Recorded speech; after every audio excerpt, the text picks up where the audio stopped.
मैं प्रोफेसर सविन सिंह अपनी geography lecture series में आप सभी लोगों का स्वागत करता हूं।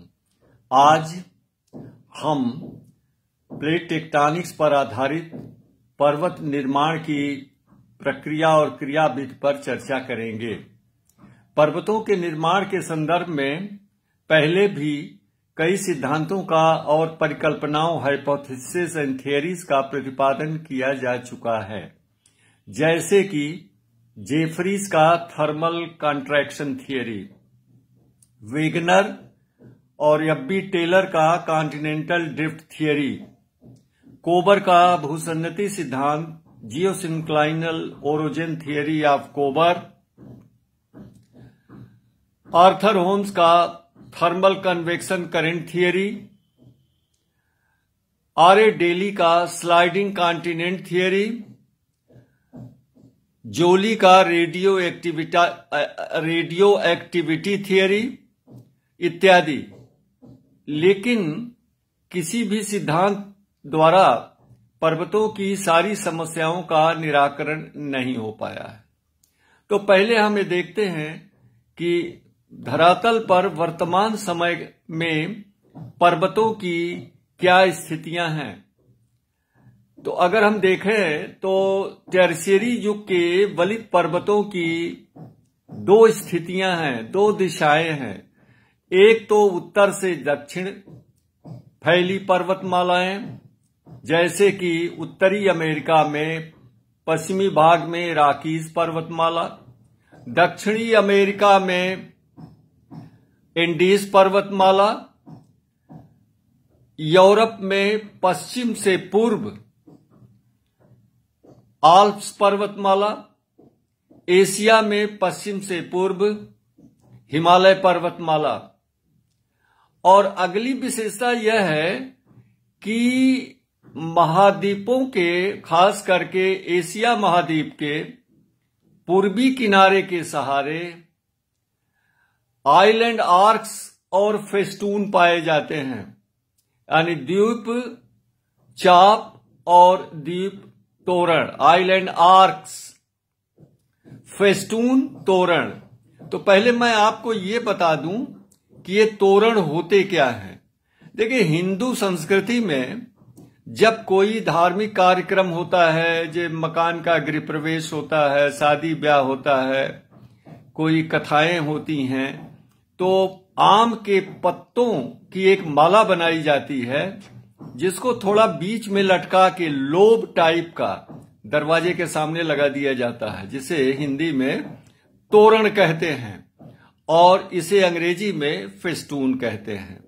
तो अगर हम देखें एशिया महाद्वीप के पूर्वी भाग में, अगर मानचित्र पर आप गौर करें तो सखालीन कमचटका से होते हुए फिलीपाइंस, जापान द्वीपों और दक्षिण में आते हैं तो दक्षिणी पूर्वी जो द्वीपीय समूह हैं, उनके किनारे किनारे ये आइलैंड आर्क्स, जो एक आर्क के रूप में, एक चाप के रूप में फैले हुए हैं, जिनमें पर्वतों की श्रृंखलाएं पाई जाती हैं। और इनके पर्वत ज्यादातर ज्वालामुखी पर्वत हैं, तो इनकी भी व्याख्या होना जरूरी है।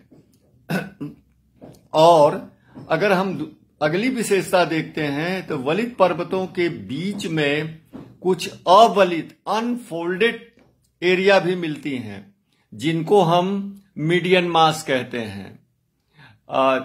रॉकीज पर्वतमाला के बीच में भी मीडियन मास है। हिमालय और कुनलुन पर्वत के बीच में तिब्बत का पठार मीडियन मास है।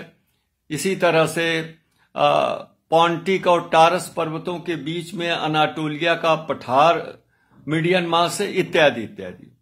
अब इनकी व्याख्या करने के लिए प्लेट टेक्टोनिक सिद्धांत सबसे ज्यादा प्रभावी सिद्ध हुआ है। सच पूछिए तो 1960 के दशक में जब से प्लेट टेक्टोनिक सिद्धांत आया, तब से पर्वतों के निर्माण की जो अनबूझी पहेली थी, अनसॉल्व रिडल थी, वो सुलझ गई है।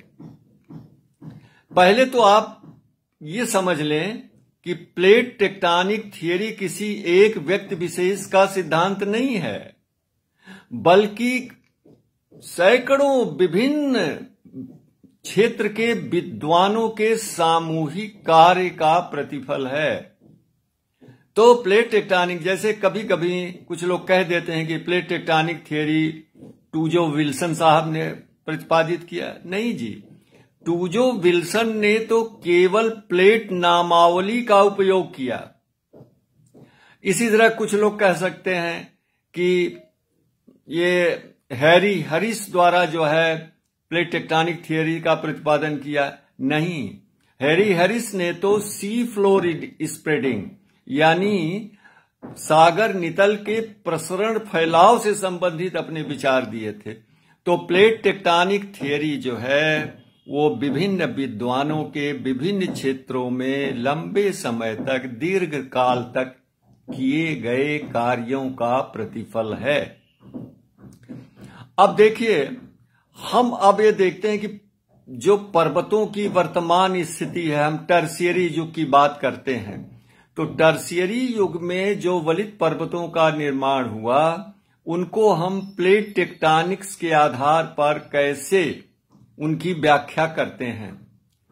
तो पर्वतों का निर्माण जो है प्लेट टेक्टोनिक्स के अनुसार केवल प्लेटों के सीमाओं के सहारे ही होता है।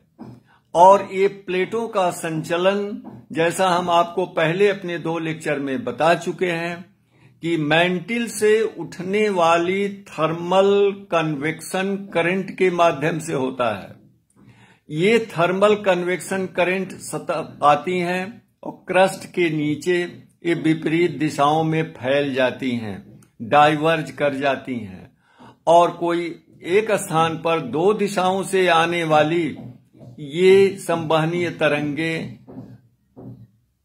मिलती हैं और अभिसरित होकर नीचे जाती हैं, कन्वर्ज होकर के नीचे जाती हैं। इस तरह से प्लेटों में 2 तरह का संचलन होता है मुख्य रूप से। एक डाइवर्जेंट मूवमेंट, अपसरणीय प्रवाह और गतिशीलता, और दूसरा कन्वर्जेंट मूवमेंट यानी अभिसरणीय गति। और तीसरा एक मूवमेंट होता है जिसमें 2 प्लेट एक दूसरे के अगल बगल खिसक जाते हैं। 2 plates passed each other without colliding against each other, जो एक दूसरे से वो भिड़ते नहीं हैं, टकराव नहीं करते हैं, बल्कि अगल बगल खिसक जाते हैं।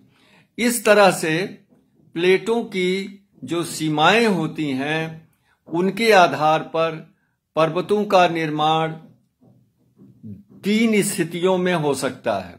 नंबर 1, 2 महाद्वीपीय प्लेट आपस में अभिसरित हों, या 1 प्लेट महाद्वीपीय और 1 प्लेट महासागरीय हो जिनका अभिसरण हो, कन्वर्जेंस हो, या दोनों प्लेट महासागरीय हो। तो या तो दोनों प्लेट महाद्वीपीय हो जिनका अभिसरण हो, या दोनों प्लेट महासागरीय हो जिनका अभिसरण हो, कन्वर्जेंस हो, या 1 प्लेट महाद्वीपीय हो और 1 महासागरीय हो। इसका मतलब ये हुआ कि वलित पर्वतों का निर्माण हमेशा 2 प्लेटों के अभिसरण वाले क्षेत्र में होता है। It appears that the folded mountains are formed along the convergent plate boundaries। और ये प्लेट का जो कन्वर्जेंस होता है, मैं बता चुका हूं आपको, ये 2 तरह का होता है या 3 तरह का होता है। नंबर 1 महाद्वीपीय प्लेटों का अभिसरण, नंबर 2 महासागरीय प्लेटों का अभिसरण, नंबर 3 महाद्वीपीय महासागरीय प्लेटों का अभिसरण। तो हम रॉकीज और इंडीज को लेते हैं। उत्तरी अमेरिका और दक्षिणी अमेरिकन यानी अमेरिकन प्लेट और प्रशांत महासागरीय प्लेटों का कन्वर्जेंस हुआ टर्शियरी युग में, जिसमें अमेरिकन प्लेट का महासागरीय प्लेट के नीचे क्षेपण सबडक्शन हो गया और नतीजा क्या हुआ कि इन प्लेटों के किनारों पर जो सागरीय अवसादों का जमाव हुआ था वो संपीडनात्मक बल कंप्रेसिव फोर्स के कारण वलित हो गए और रॉकीज एंडीज का निर्माण हुआ। दूसरी स्थिति हम देखते हैं जहां महाद्वीपीय प्लेटों का अभिसरण होता है। ऐसी स्थिति हम पाते हैं यूरेशियन प्लेट और अफ्रीकन इंडियन प्लेट के अभिसरण का, यानी यूरोप का प्लेट और अफ्रीका के प्लेट के अभिसरण कन्वर्जेंस के कारण आल्प्स पर्वत का पश्चिम से पूर्व निर्माण हुआ। इसी तरह एशियाटिक प्लेट और इंडियन प्लेट का अभिसरण हुआ। इंडियन प्लेट का एशिया प्लेट के अंदर क्षेपण सबडक्शन हुआ जिसके कारण हिमालय, कुनलुन और इत्यादि श्रृंखलाओं का निर्माण हुआ। ये दो स्थितियां बनती हैं। अब हम तीसरी स्थिति को देखते हैं कि जहां दोनों प्लेट अभिसरित होने वाले कन्वर्जेंट दोनों प्लेट महासागरीय हों। ऐसी स्थिति हमको मिलती है एशिया के पूर्वी भाग यानी सखालीन, कमचटका, फिलीपाइंस, जापान के पूर्वी भाग में, जहां पर दो महासागरीय प्लेट आपस में कोलाइड किए जिसके कारण एक प्लेट जो था वो भारी होने के कारण दूसरे महासागरीय प्लेट के नीचे क्षेपण हो गया, जहां पर महासागरीय खड्डों का निर्माण हुआ। ओशन ट्रेंच वेयर फॉर्म्ड, जैसे जापानीज ट्रेंच, मैरियाना ट्रेंच। इनका निर्माण दो महासागरीय प्लेटों के अभिसरण और एक भारी महासागरीय प्लेट के अंदर क्षेपण के कारण हुआ है। और जब जिस प्लेट का नीचे की तरफ क्षेपण होता है वो मैंटिल में जाने के बाद तापमान के कारण पिघल जाती है और मैग्मा बन जाती है, जो ऊपर आकर के ज्वालामुखी क्रिया को जन्म देती है। और देखिए यही कारण है कि सखालीन, कमचटका, फिलीपाइंस, जापान में के पश्चिमी भागों में ये ज्वालामुखी पर्वत पाए जाते हैं। वल्केनिक चेन्स एंड वल्केनिक पेनिनसुलास बनते हैं, प्रायद्वीप बनते हैं ज्वालामुखी। कमचटका में आज भी ज्वालामुखी क्रिया सक्रिय है, जहां पर तकरीबन 6 किलोमीटर की लंबाई में गेसर वैली पाई जाती है, जहां पर ये विश्व का दूसरा सबसे विस्तृत जो है वो गेसर क्षेत्र है कमचटका में। जापान में भी देखिए ये ज्वालामुखी आज भी रह के सक्रिय हो जाते हैं। फ्यूजियामा एक प्रसिद्ध ज्वालामुखी उनका है। तो इस तरह से ये द्वीप चाप और द्वीप तोरण का निर्माण जो हुआ है वह दो महासागरीय प्लेटों के अभिसरण के कारण। चूंकि जब दो महाद्वीपीय प्लेट आपस में टकराते हैं तो उनके किनारों पर जो अवसाद जमा होते हैं वह पूर्णतया वलित नहीं हो पाते हैं। कुछ भाग वलन की क्रिया से अछूता रह जाता है, जिसको मीडियन मास के रूप में होता है, जैसे तिब्बत का पठार।